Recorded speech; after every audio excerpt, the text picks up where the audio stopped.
Namaste. I must start by admitting my twofold ignorance. The first is about the word workshop. I have never till date understood.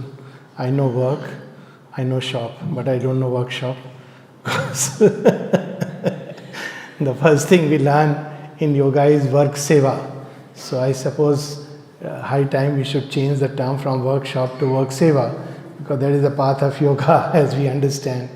When someone asked Sri Aurobindo that I want a mantra of initiation when I come to Pondicherry, I want a mantra of initiation from the mother. And Sri Aurobindo said, it's documented in the letter, the mother does not give a mantra, she gives work. So, so work seva is the path.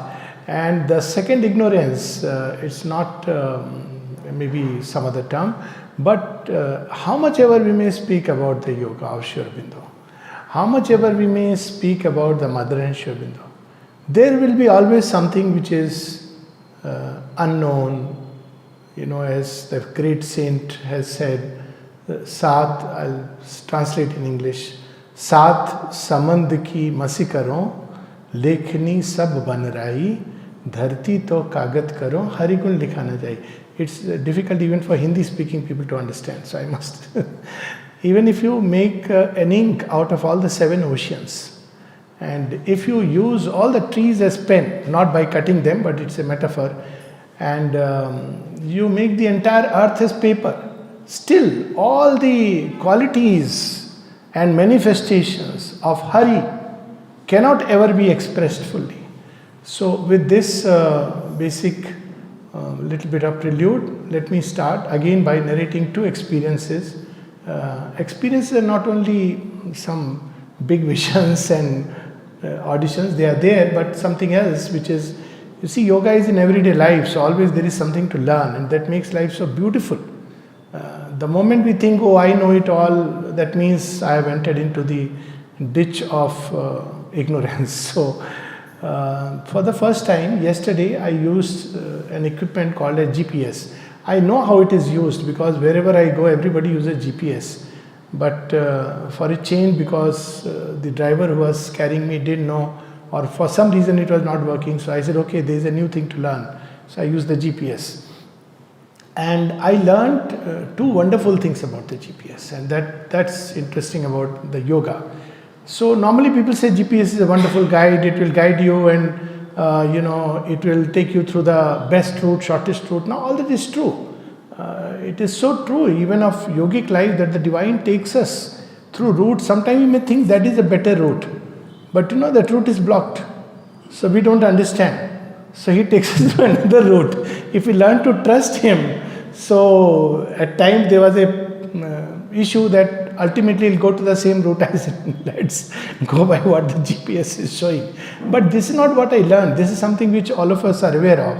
I learned something very interesting, that before you apply the GPS, before it starts getting activated, we must put in the direction where we want to go. So this may sound so straight and normal, but we forget that any method of yoga, any technique which is supposed to act like a GPS, will be useless if we don't know where we have to go. So methods, techniques, processes are secondary to the aim of the yoga. Now we may think aim is obvious, isn't it? No. Aim is something which is secret within our aspiration. I have seen that's the beauty of Sri Aurobindo's yoga, that while everybody is on to Sri Aurobindo's yoga, while no one seems to know what Sri Aurobindo's yoga is, but it may be with different aims. And this aim sometimes is not even known to the seeker. Most of the time it is not known. In the beginning it is not known at all. But the divine knows. And that's the little word I had with Acharya Muniji just before coming here, that see how the divine prepares you. He knows where he has to lead us. God is leading man while man is misleading himself, as Sri Aurobindo says. And we don't know. But the real yoga begins when there is a aim, conscious aim. The aim is the aspiration with which we are approaching the divine. The Divine Mother is one yet many-sided. In fact, she is infinite. I may approach her simply to get some protection and in my everyday life, and she will grant that protection. All our life, if we approach with that faith and Shraddha that she is there, she will take care of me, she will protect me, she'll do that. Or I may approach the Divine Mother to be her servant and slave. If she accepts, because obviously there will be a sorting out process, but if she accepts, then that is the path that through which she will take us. Or we may say that I just want to love you with all my being, then there will be another kind of path. Or if I want to know, a seeker of knowledge, there will be yet another path. If I want to utterly become one with the Divine, there is a yet another path. Or if I want to completely forget myself and give completely, regardless of what you do with me, then there is yet another path. So, even though it is the same Divine Mother, yet depending on the secret aspiration, the paths change. That's why in this yoga, there is no imitation, no standardized technique, one for all. Because standardized techniques, ultimately, they are like democracy, where somebody wins, but actually speaking, so many lose and nobody wins. It's all very confusing at the end of the day. So it's not a standardized technique. So what is important is to be clear about the aspiration. That's what the mother says when someone asked her, 1929, will you tell us something about yoga? She said, what do you want the yoga for? Do you want the yoga for power? Do you want to help humanity? Do you want to become a yogi? That's the in thing nowadays. So anyone can add a word before and after. And then she says, none of these motives indicate that one is ready for the path.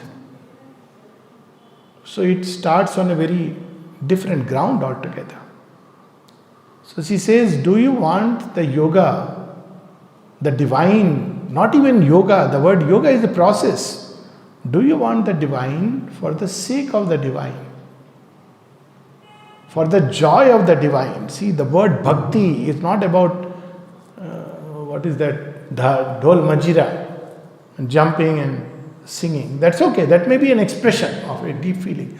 But bhakti, bhaja, to take joy in the divine. Then she says, has the divine become the raison d'etre of your life? And its test is very simple. If somebody wakes us up in the middle of the night and says, just one thing you can keep, all the rest is going to crash. What would we want? Family, country, humanity, my own good perhaps. But what would we want that one thing? If that is the divine, as Sri Ramakrishna in one of his fables said, put the head of the disciple below in water, and he says, sir, you were supposed to teach me yoga. You are going to take away my life. He didn't say that. Mother says, you want to die? Die to your ego.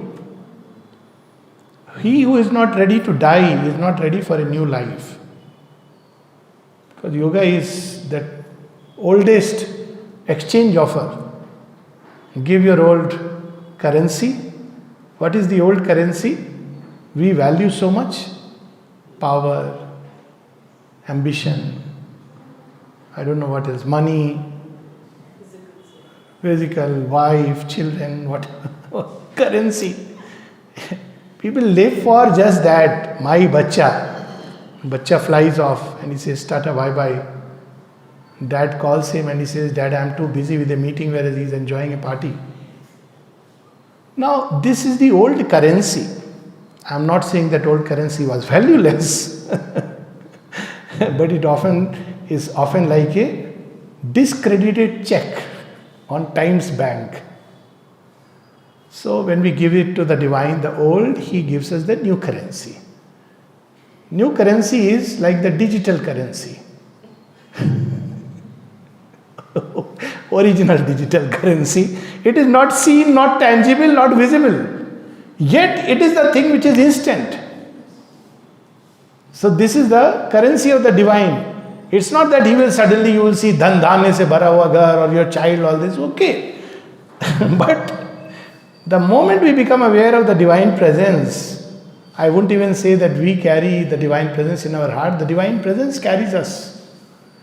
Then we don't have to carry all these. Oh, my child will help me, my wife will help me, my son will help me. Oh, sorry, son and child all same. Okay, husband will help me. All this is meaningless because the divine is there and all belongs to the divine. Not that yoga should be done with this idea. Oh, now I will have the, Prime Minister walking with me. No, it's for the joy, for the love. So she says, first thing is, why do we want the yoga? So yoga can be done for very limited benefits. I want to be healthy. A lot of people practice yoga for health of mind and body. And yes, I may have a strong body and I may have a brilliant mind. But that is, what do I put this brilliant mind and this healthy body, what use?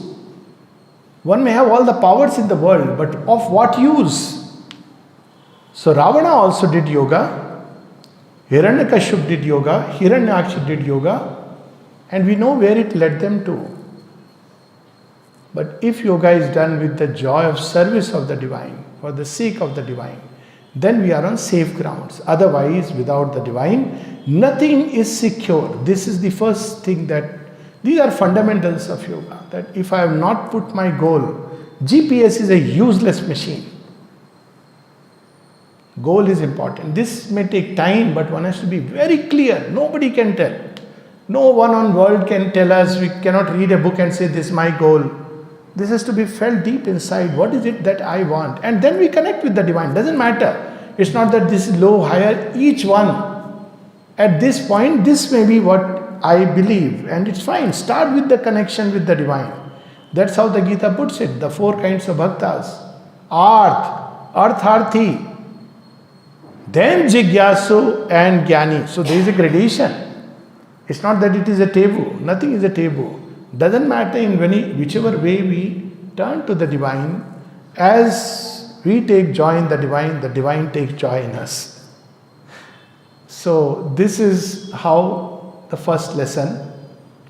The second lesson, which is equally important, when I reached here, and yesterday also I noticed it, that when I entered the Bhavan in Alsur, so I thought, okay, I have arrived, actually I know. So then suddenly I heard the GPS again telling me, destination, something it was telling me, left, right, or wherever you have arrived. So I said, I know, I don't need you. Now we must understand that there is a place for the path, the methods and a technique. And there is a path of no path. When we are in front of the divine, then again if we say, now that you are there, I must carry my daily pranayam practice. Please wait for me. He will say, fool, it is over. There is a very interesting story of Amal Kiran. So, mother would come and she would give meditation to some of these initial people, and there would be some on the left, some on the right, and somebody in front. So these were people who were the left, who represented the power aspect, and right, the knowledge aspect, and so on and so forth. She had made this. There were specific places, not like anybody can go and sit anywhere. So Amal Kiran, while everybody would close the eyes, mother of course would always keep her eyes open. Sometimes she closed the eyes not for meditation, but because she had entered into worlds, and sometimes with eyes open.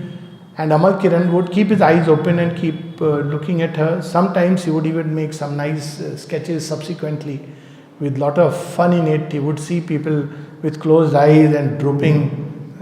So A.B. Purani was a wrestler. So he made his picture and wrote below, undermined by the supermind.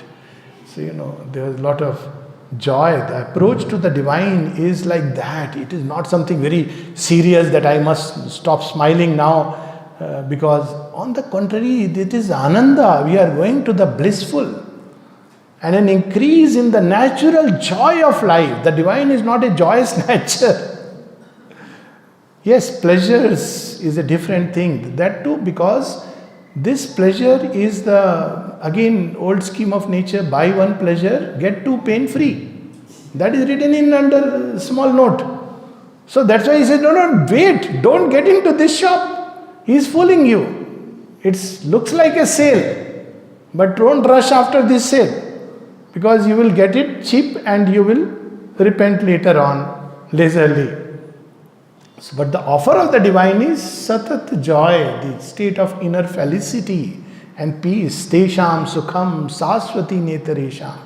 Stesham shantim saswati netaresham. These are the immediate gifts that are given when one turns to the divine. Immediately, like people give when they go for workshops, those folders, no, in those typical scientific and all those workshops, they'll give a folder. So when we go to the divine saying that I want work, so he does the shopping for us. Whatever we need, so he gives us a folder. So in that folder, the shop part is there. We don't have to shop. The divine gives whatever is needed. We open the folder, whatever is needed for the sadhana, for the yoga, is given to us. Once we are clear about the aspiration, whatever is needed. For every challenge, every difficulty, an equal amount of grace, measure by measure, mother's words, gram by gram. She has used the word, measure by measure, gram by gram, is given to us. And she has actually provided much before the actual challenge has come, because she is the mother. So, there is a point when practices, methods, discipline has a meaning. It's very good to have a time when I would sit and meditate. It's very important to have, say, 6 hours of work dedicated to the divine. All this. There is a time for smaran. There is a time like we had Sandhya Vandan at one point of time. All these they have a meaning. But there comes a time when we are face to face with the divine. So somebody asked Amal Kiran, why don't you close the eyes? He says, am I a fool?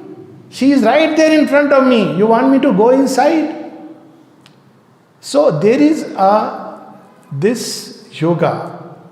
Actually, it is true of all yoga. But why it is important to emphasize? Sometimes many of us mix up the means for the end. So there is often a great joy. I've heard people. Every morning I wake up, 4 o'clock, after a bath, I sit for meditation. I do my regular daily practices. Yes, very good. But why? Why am I doing these practices? Is it because it has been given to me by my parents? Is it because I have read it somewhere? Is it because of whatever reason? Why I am doing is most important element in the yoga. In fact, in the entire Indian Sanatan Dharma, you will see, if we have to have a jurisprudence based on Sanatan Dharma, we will see action is less important, the motive is more important. Entire Sanatan Dharma jurisprudence is based on motive, not on action alone. What is that inner motive? And yoga also, it's the inner motive. We may sit before the divine, we may do meditation, but why we are doing it? So with this little background, what really is yoga all about? So Sri Aurobindo puts it beautifully, there should be 3 consenting parties. So 3 consenting parties are, in fact, originally there are 2, in between a third person comes in. So 2 consenting parties are nature and God, everything is happening between them. So what is nature? Nature is she shelters like Parvati, Uma, sheltering the image of Shiva in her heart. She has never seen Shiva, but she loves him. So several, these rishis, others, these saptarishis, many of them come to Dhyan Bhatkao, to, oh, why do you want to marry Shiva? He sits on a bull, difficult life, you are going to have tough life. And at one point she says one more word and you had it. She doesn't know who Shiva is, but something within her makes her aware that, well, this is not Shiva. She has an image of Shiva. Till a point comes when Shiva manifests. So similarly, nature shelters the image of the unseen beloved, whom she doesn't quite know but feels it, senses it. And she wants to build a home. Even before she has seen, she is trying to build home, says, come. If I make a beautiful home, you will come. But before the divine comes, the gods must approve of this home. They are the managers. They must first say, yes, this is worthy of the master. That's the story in the Taittiriya Upanishad. So different forms were made by nature. And the gods, she looks up before she can meet the Lord. She's doing it for him, but she doesn't, in her own way she's doing it. She asks the gods, is this okay? They say, no, no, no. Then man is created. And when the human form is built, they say, this is it. We can work here. And since then, man has become the workshop. Oh yes, workshop has a meaning here. Workshop of the gods. They work and they shop also. They are working within us to create a Deva Manav. Sri Aurobindo comes later, Divya Manav. There is a difference between somebody with an idealized humanity. Very time we think, I am doing all the works correctly. I never cheat anybody. I am an honest taxpayer. The only lie they say is that I never told a lie in my life to add. But anyways, so everything is good. So I am already doing yoga. No, sir. It is still the gods working us to create an idealized humanity. I am talking of genuinely where people are actually leading an ideal life. So Sri Aurobindo speaks about these three kinds of life. One is the ordinary life where the gods have not yet started working. They see, but the life is largely led in the animal, I don't want to use terms like Rakshasic and Asuric, but yes. So who is a Rakshasa? Who is living only to eat and devour. Who is an Asura? He is also living for that, but he has added his brilliant mind to it. So he is devising all methods. He is a postgraduate in Harvard University. But all this is to satisfy and fulfill his ambition, to aggrandize his ego. That becomes an Asura. So Rakshasa is under control of the Asura. Rakshasa is a glutton. He doesn't understand all this. Wherever he can, chino, japto, possess, devour, he devours. His appetite is... There is a layer of humanity like that. Then the Asura adds to it, he will put it very nicely. Sir, I'll do good to you. I have got this new iPhone in the... So then suddenly mind gets, this is the new world which is coming. Sir, artificial intelligence, wonderful. See, times are changing. Without spiritual intelligence, without divine intelligence, if AI comes, it could be dangerous. We haven't learned the lesson of the Mahabharata. So this is how the Asura uses his mind, brilliant mind. Brilliant in the ordinary sense, not in the sense of the gods. There is the brilliance of the gods. But a brilliant mind, an intellectual mind, but turned toward the uses of ego aggrandizement. This is not ready for the yoga. That's why yoga is not something which is given to all. It's not a mass movement that there are 1 lakh people. They will come only for either Michael Jackson dance, thank God, God rest in peace, or those things. Yoga is in that sense, though it's a happy pursuit, but a serious, sincere pursuit, because we are going to touch live wire, and if we are not ready, it may blow us up. So there is a period of preparation. Mother was asked how to prepare myself for yoga. She says, become conscious of all the motives. So to become conscious, that itself is a journey. So there is the Asura, then there is the animal. Okay, that's nice, still decent humanity which is busy taking selfies and looking after families. All these emotions are there in animals. Very nice. When we look at some of the way they look after even the family, it's something amazing. But animals don't have a sense of nationality, except in the Jungle Book comic that this jungle belongs to us and there is the king of the jungle. They are living for their family, they keep their space, they guard their children. But they are nice, cute, most of them. They will not go beyond. They're not like the Asura and Rakshasa transgressing boundaries. So that is one kind of supermanhood. Sri Aurobindo cautions, when humanity tries to break free from itself into the higher type, it may take the Asuric route or the Deva route. Asuric route is dangerous. Humanity, because nature is trying to transgress. It is trying to build a mansion for the Lord.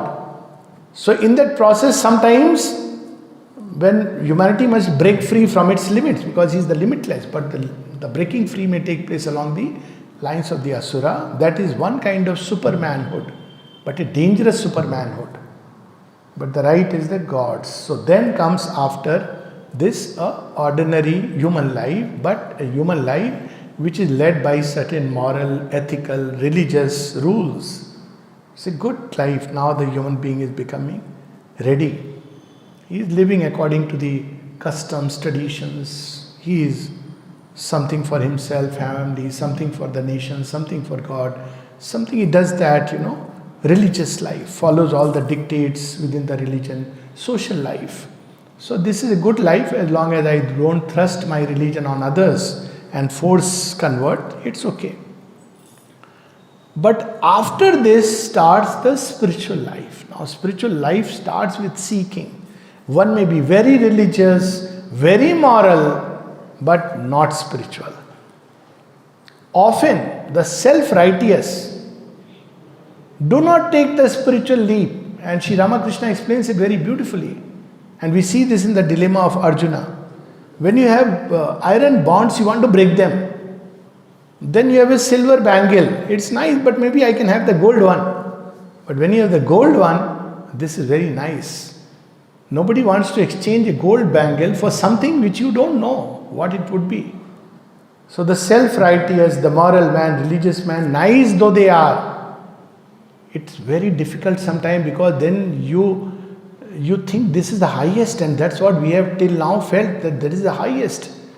Though beyond it there is an idealized humanity, which is very few. In India the term used was Arya. Arya had nothing to do with north or south or east or west.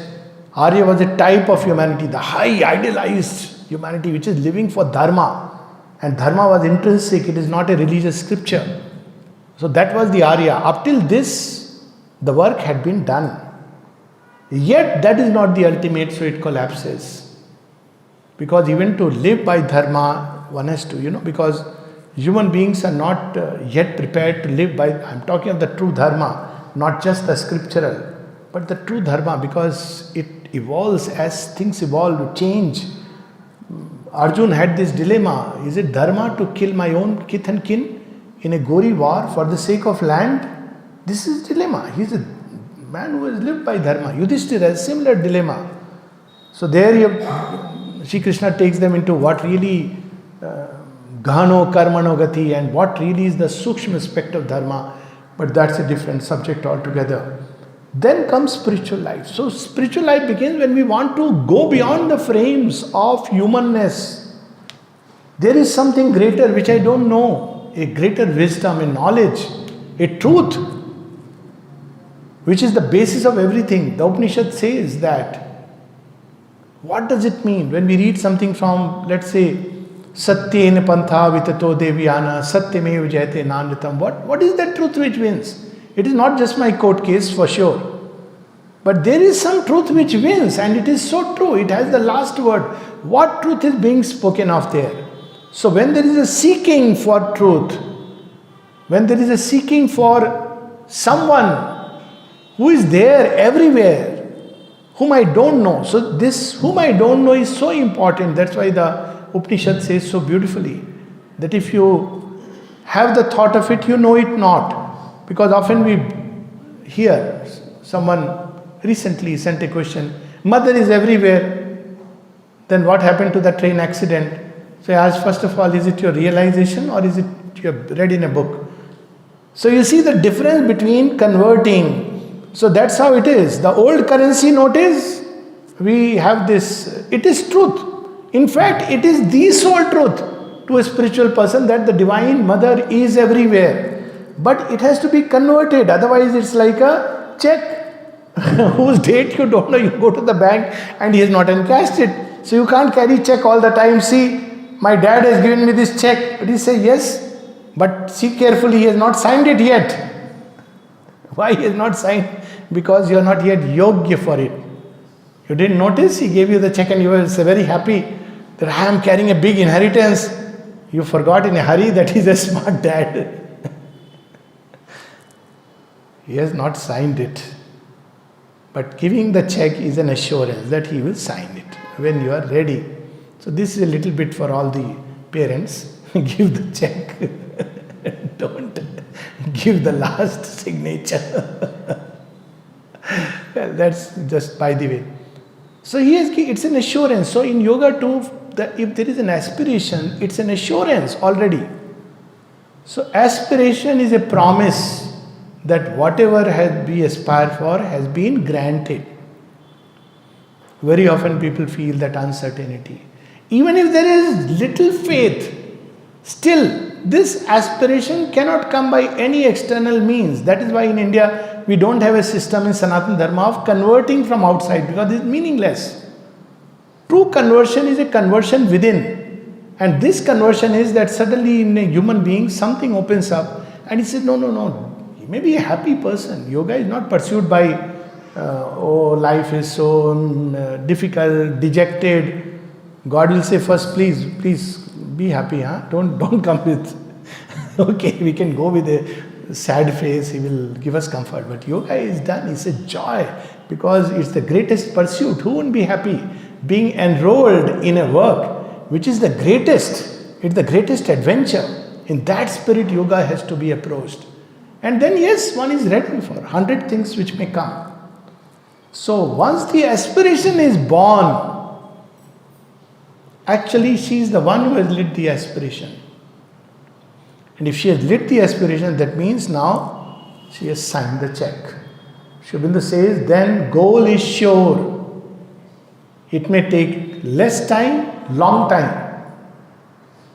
Why? Because between the aspiration and the divine there is nature. So we come back to these three consenting parties.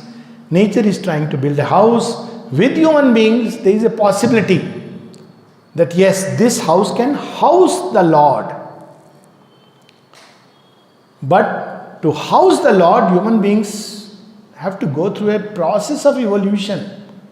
9 times, I believe, as the scientists tell us, that humanity has been destroyed, aborted.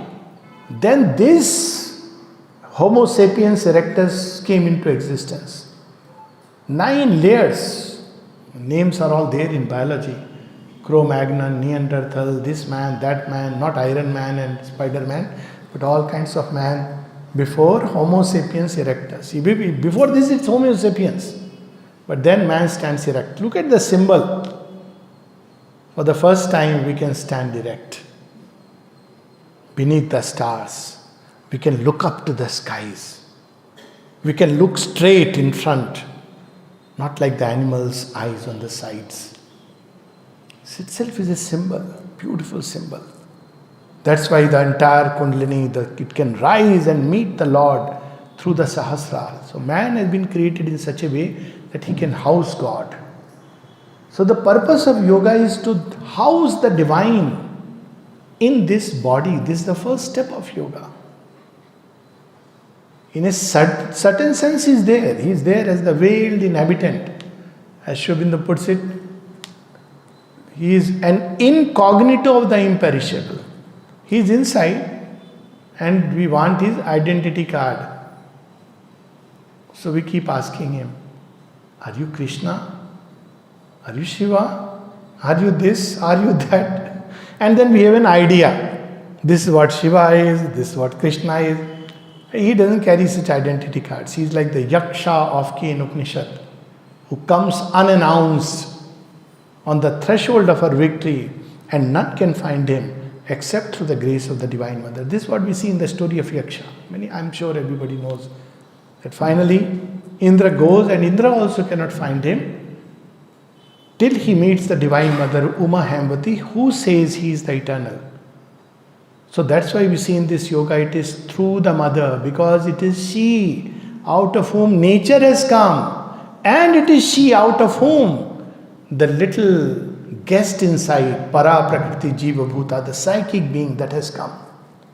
So now nature and God, next comes on the stage man, much later. So all these theories that it is human mind that has created this, it is human mind that has, even people say all this is because of the human mind. Much before the human mind had come, or any mind had come, there was a mind of matter, if you want to put it.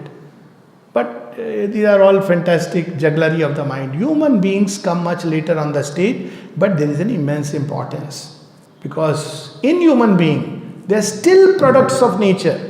Our mind, life and body are created by material nature. But there is something in us which is created not just by this material nature in our upward striving, but by the Divine Mother, the supreme supernature or the nature of the divine. Mama Aishwaryam, Para Prakriti, and that is the psychic being. So we are a double birth, meaning thereby we will never feel settled. If we are too settled with inferior nature, this fellow will keep prompting us. No, see, this is not enough, because he has the thirst for the infinite. That is why death comes, because we thirst for the infinite, and little nature has made this finite form, so we cannot be satisfied with finite, because we are thirsting for the infinite. So there is this. At the same time, if this awakens, then too there is a problem.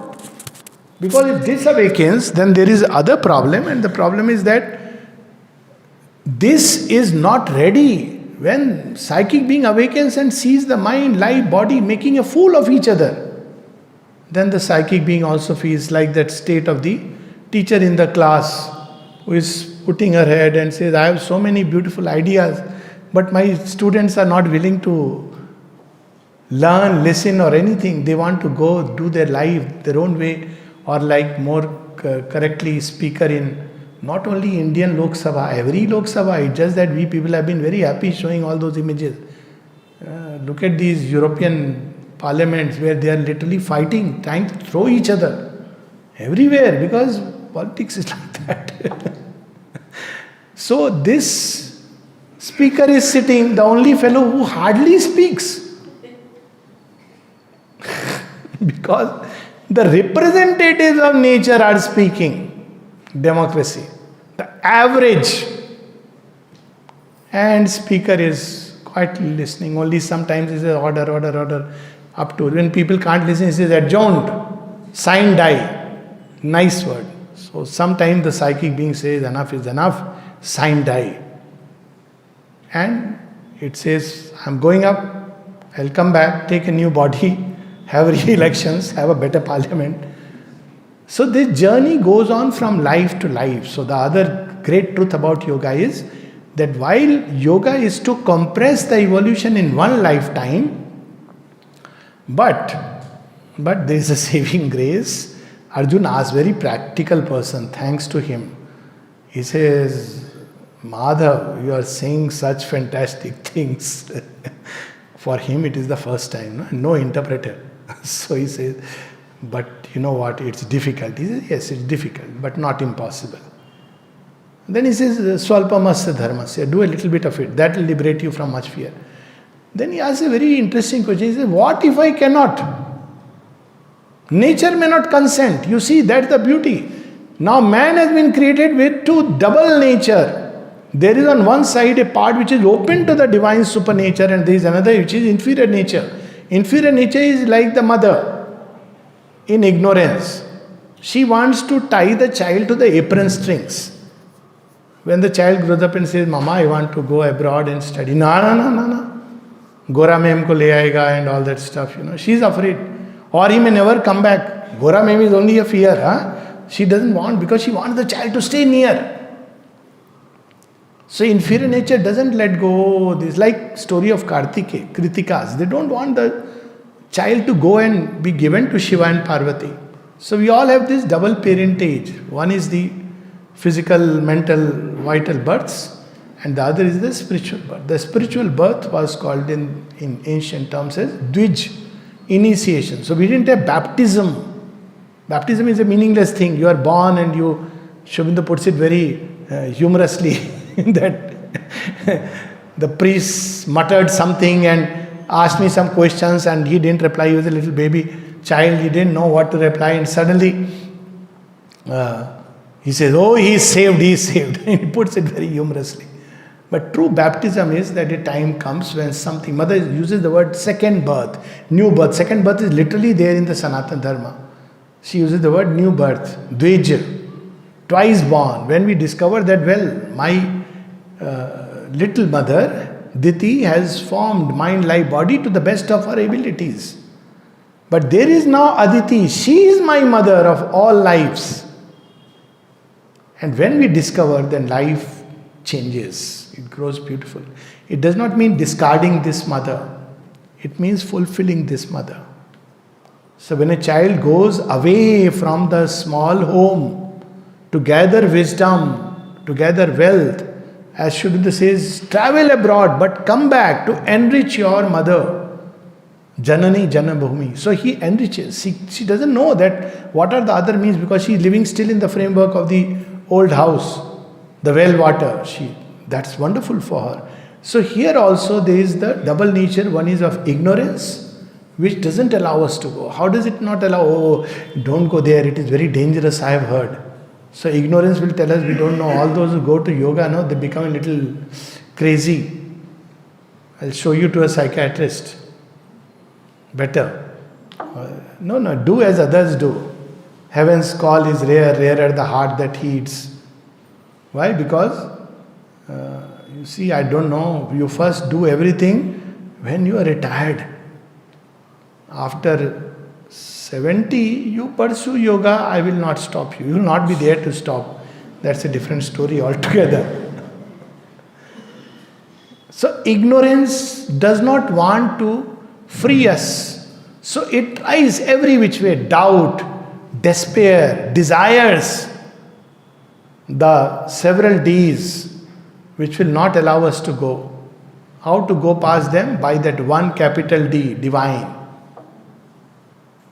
So to desire the divine, then all these slowly fade away, because then he becomes everything. So desires, he is the fulfiller of desires for everything. Doubt, he is the one who will destroy these doubts.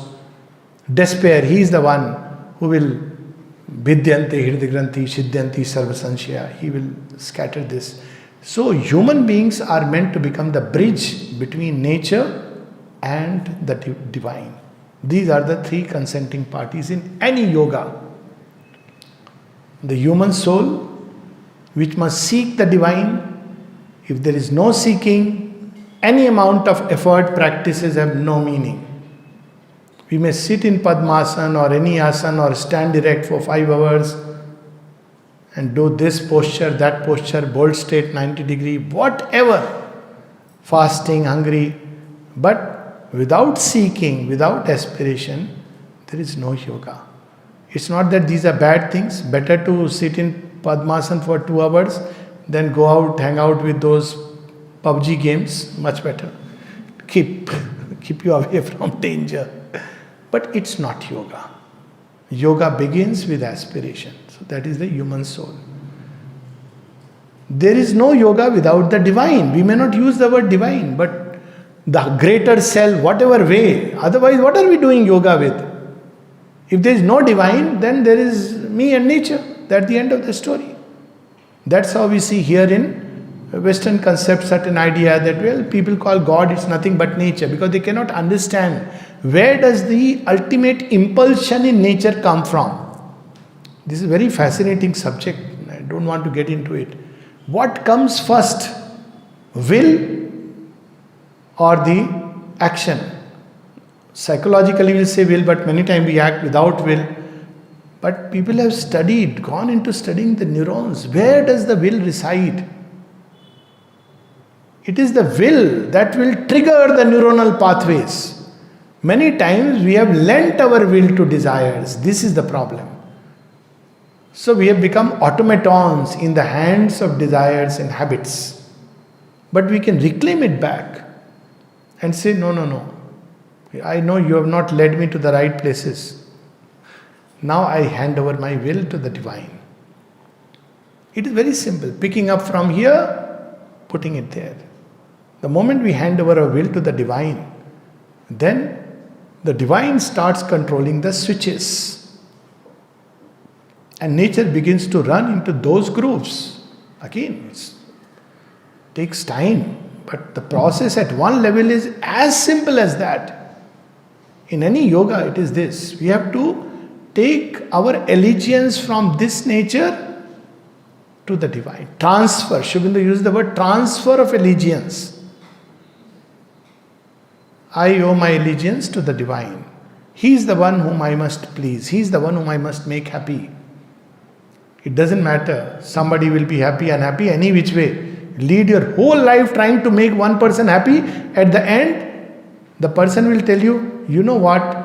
You missed out on this thing. Try to make a human being happy and see the results. Anybody. It's not about person A to B, B to A, equally. Except that there are some people who will see the good thing, doesn't matter. Jaisa bhi tha, thik tha. It was okay, by and large, that fellow was okay. But there will always be some spots. This was not done, this was not done.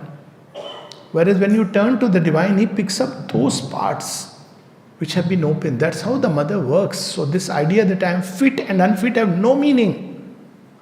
Nobody is fit. If one starts really looking at it like this, what would make us fit? None of our qualities. Sometimes even our qualities become a bandhan. That's what happened to Arjuna. I am a good guy. How can I, touch my grandfather in whose lap I have heard lullaby? See? So, nobody by his own efforts are fit. But what is the sign that one is ready is this aspiration. That flame can be lit in various ways. One of the methods is these kind of satsangs. The whole idea of satsang is that. It's like moving in the zone of fire. One of the reasons why people come to places like this, relics are there, mother's presence is there. Why? Because one day maybe the log of wood will catch fire. Every day we are going mechanically, going back to the home, doing everything. One day we say, Hare, I am going there. Why am I always in a hurry all the time in mind? Now from here I have to go there. Let me sit for some time. And one goes back with a flame. One day we are reading the books and they are very nice. We are debating about it. Oh, synthesis of yoga, wonderful. But this is difficult, that is difficult. But one day, the pilgrim of staff of faith and the fire of will. That's only two things are required in yoga to really start the journey. Shobinda used the word pilgrim staff of faith and the torch of aspiration. If these two are there, one is destined to arrive more true than 2 plus 2 equals to 4. Faith and aspiration. And we go back to the great saying of the Gita that as men approach me, also man is his faith, Shraddhavan, Labhate. As is our faith, so we become. I may be the worst person upon earth, doesn't matter. Yet if I have the faith that no, I can become that, so every Ratnakar has within him a Valmiki. Just imagine, what a story. If faith is there, I'll end up becoming what I have faith in. That's why faith is such a precious treasure. If aspiration is there, I have to just persist. It doesn't matter. And this is so true. Anybody, I'm sure almost everybody must have experienced. Things which seem so difficult, seem impossible, at some point they just vanish. At some point. Often when, as they say, the night is thickest before the dawn, and then suddenly it all collapses. See, this is the Asuric Maya, it's called Asuric illusion. It makes the night seem impregnable. Look at these even fellows, they lack the wisdom. That's why Krishna was on this side. When Ghatotkach comes, maybe with this we could stop. Ghatotkach comes, very strategically, Shri Krishna has brought him into the war. When? At night. Why? Because at night the Asuric Maya is at its best. That's why night is, one has to be so careful. The Gita speaks about this. Shobinda also says, night is not just a metaphor. Even at night, Nishachari Shaktis. Morning you wake up with all gratitude, beautiful, nice. But if at night and in sleep and in dream we can still maintain That is a sign that yoga is becoming really deep within us. Supposing at night when we wake up and there is this ma going on, then it's a sign that this is really gone deep. Otherwise, night is somnambulist as he describes. So however thick the night, so he brings Ghatotkach. Look at these fools. They are fighting him. And ultimately, Krishna's strategy worked. What was his strategy? Compel Karn to use the Amog Shakti. So he had not given, first of all, to set the record straight, Kavach Kundal, just like that. He knew that he had a very good bargain, excellent bargain. Because 3 times before the Mahabharata war, actual war, he was defeated by Arjuna in real battles with the Gandharvas, with the Virat Yudh, and once when, chasing the army of 3 times he was defeated. So now he was like, this will defend him, but what can kill Arjuna? So he asked Indra, I will give you the Kavach Kundal, but will you give me your Amog Shakti? He says, yes, but you can use it only once. That Shakti has no cart. Whoever he uses, it's deadly, Amog. You just can't. So he had done the best bargain. He said, I will survive, but I can't kill this fellow. So he takes this Shakti, and why he was not using it on anyone? Because he could use it only once. This was the caveat. So ultimately he uses it on Ghatotkach. Look at these jokers. They could have just said, okay, let the morning come. We can wait. We can wait. When morning comes, his powers will become less and less. Then we will see. Let's wait for another day. Of course, Ghatotkach had created havoc. That's a different thing altogether. So there are nights and dawns through which one has to pass. Yoga is not from today, all will be wonderful.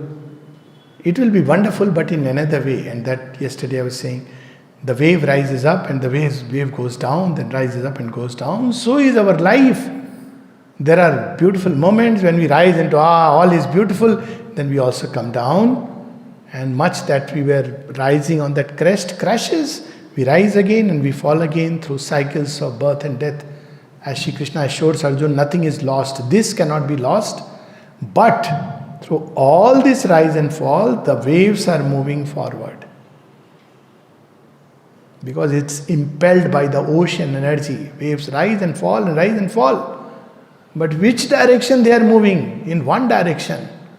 That is forward. Once we remember this, that is the faith that is required in the yoga. It is not a faith dependent on outer circumstances. It's not a belief in a system. It's a faith that through all the rigors of the journey, the divine will hold me, holds me. And even if I cannot see him because it's dense night, he is there holding me through this journey. And then this aspiration which one has to safeguard. You see, in ancient times, wherever yajna was done, we'll read in Ramayana, Tadka and all these people will come and throw mass, meat, alcohol and God knows who, all these. They'll try to scare. So, these Rakshasas and Asuras, they don't allow this aspiration easily. So, they try to throw doubt. They'll try to throw despair. They will try to throw various attractions. And for a while, one may completely get confused. What saves us that time is the correct direction on the GPS. The new thing that I learned was, put it, recenter. Wonderful word, I love this word. It didn't say re-enter, it said recenter. So you press recenter, I figured it out. Where am I lost? Somewhere I am lost. So I saw this little thing, logo on the left side, recenter. I pressed it, again it comes, shows me where I am and which way to go. So the important element is to keep recentering. First put the destination, then if one is lost, recenter. That means to remember the goal. At no point of time the goal should be lost. Then all will become wonderful, all will become a means to reach, all will become joyous because day or night, figuratively, metaphorically, when we know that he is holding our hand, what is this Kurukshetra for Arjuna when he knows that Krishna is with me? So this is the important faith and aspiration with which yoga begins. Okay, so we'll take a break. If you say yes.